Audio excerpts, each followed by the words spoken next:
अस्सलामुअलैकुम नाज़रीन, drama serial जंजीरें की नेक्स्ट एपिसोड बहुत इंटरेस्टिंग होने वाली है। तो नेक्स्ट एपिसोड में आप देखने वाले हैं कि शराब की पूरी कोशिश होगी कि सब लोग बानो की मौत को भूल जाएं और यही समझने के बानो ने खुदकुशी कर ली है, लेकिन वो ये ना जान सकें कि बानो की मौत की वजह शराब खान खुद है।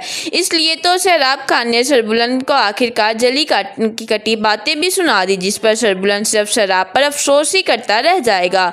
और वहीं शीरी भी इस हवेली की मालकिन बनने के ख्वाब देख रही है। इस बार शीरी को शराब के साथ रबिया खुद देख लेगी और शीरी पर रबिया का शक बिल्कुल दुरुस्त साबित होने वाला है। और वही आखिर जाफरान तुर्सम को भी वापस बुलाकर समझाएगा, जिसके बाद वो शराब से गुच्चोर करने वाला है कि तुम्हारा और हमारा दुश्मन तो एक ही है। इसलिए शराब खान जाफरान खान के साथ हाथ मिलाकर सरबुलंद के खात्मे का इंतजाम करने वाला है ताकि वो सरदार बन सके। तो क्या शराब खान की ये सौदेबाजी उसे घाटे में पड़ने वाली है या फिर शराब अपनी चाल में कामयाब हो जाएगा? और क्या शीरी और शराब का राज रबिया फाश करने वाली है? तो इस बारे में हम तफसील से बात करेंगे आज की इस वीडियो में। लेकिन इससे पहले अगर आपने अभी तक हमारा चैनल सब्सक्राइब नहीं किया तो बहुत शुक्रिया के साथ पहले चैनल को सब्सक्राइब कर लीजिए। तो अब जैसा कि सरबुलंद रबिया की सारी बातें सुनने के बाद यही फैसला करता है कि वो रबिया को वापस हवेली तो लेकर आया है, किसी के इल्म में भी लाए बगैर। मगर यहाँ रबिया को आखिरकार हवेली के पीछे रास्ते से जाते हुए शीरी देख लेती है और फौरन उससे पहुंच जाती है रबिया के पास अपना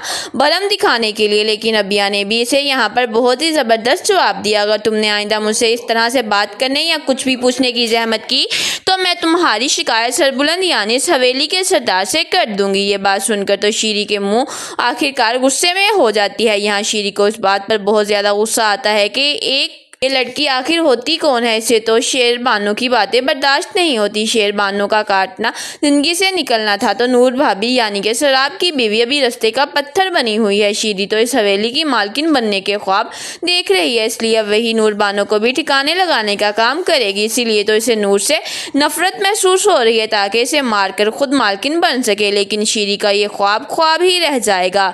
वही दूसरी तरफ शराब खान भी मुलाजिम से खुद को पिटवाने के बाद अपने हाथों को जख्मी करवा लेता है, खुद को सजा दिलवाता है। पट्टियां बांधकर मजलूमियत का रोना रो रहा है गांव वालों के सामने और सबके सामने बैठकर ताजियत वसूल कर रहा है। और सरबुलंद जो कि इस बात को अभी कबूल ही नहीं कर पा रहा कि बानो मर चुकी है, इसीलिए अभी भी वो बानो के कमरे में बैठकर काफी देर तक इसकी यादें महसूस करेगा कि वो कैसे इसे छोड़कर जा सकती है। सरबुलंद बानो की चीजों को देखेगा, इन्हें महसूस करेगा और वहां बैठकर काफी देर तक रोता भी रहेगा जैसे इसे बानो नजर आ रही है। अब जैसे कमरे से वो बाहर निकलकर कुछ सोचने लगेगा तो अचानक से इसे बानो नजर आएगी और यही कहेगी कि कितने टाइम के बाद आए हो मेरे कमरे में, मुझे तुमसे लंबी गुफ्तगू करनी है, तुम आना पूरी जिंदगी लेकर। यहाँ पर सरबुलंद अपनी तलाश जारी रखेगा। इस बात का यकीन है कि बानो मर नहीं सकती, इसके साथ जरूर कुछ गलत हुआ है। अभी तो शेर दिल लाला की मौत का मामला हल नहीं हो पा रहा था कि एक और जानलेवा आखिर यहाँ पर हमला हो चुका है। बेयकीन मौत ने इसे हिला कर रख दिया है। यहाँ सरबुलंद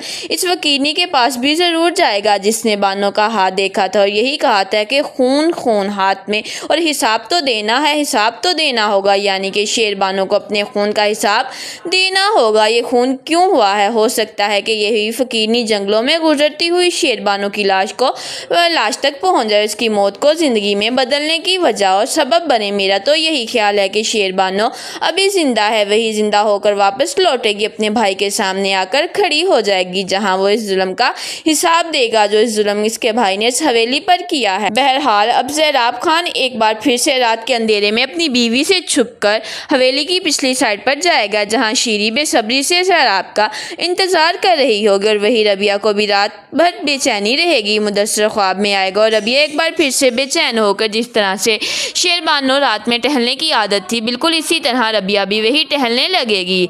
ऐसे में इसे आहट सुनाई देगी और रबिया भी शेर बानो की तरह बेखौफ होकर इधर उधर देखेगी, मगर वहां उसे एक साया ही नजर आएगा जो कि शराब खान का साया होगा। रात के इस पहर शराब को हवेली के पीछे जाता देखकर रबिया अपने कमरे में आ जाएगी, मगर इसका दिन भर बेचैन होगा, दिन सारा बेचैन रहेगा। तब वो अपने सामने से गुजरती शेरी को देख लेगी जो रात के इस पहर हवेली के पिछले साए पर जा रही है। रबिया मशकूक नजरों से शेरी को देखेगी, तभी इसका पीछा करते हुए उस जगह पर पहुंच जाएगी और वहां पर जाकर क्या देखेगी कि शराब और दोनों बातें कर रहे हैं। जहाँ शीरी सैराब को बड़े लाड से बातें करेगी और यही कहेगी कि वो कभी भी किसी को इसके बारे में नहीं बताएगी कि शेर बानो का कत्ल आपने किया है और आप सरबुलंद को मारना तो बहुत ही आसान हो गया। जिस तरह से शेर दिल लाला को जहर देकर हम मार चुके हैं, सरबुलंद तो 1-2 बार में ही ख़त्म हो जाएगा। और यहाँ पर रबिया सारी बातें सुन लेती है और खामोशी से यहाँ से पीछे हो जाती है, क्यों ना कि उसे पता लग गया है कि बानो ने भी इनकी बातें सुनी थी तो वो आज अपनी मौत को पहुँच चुकी।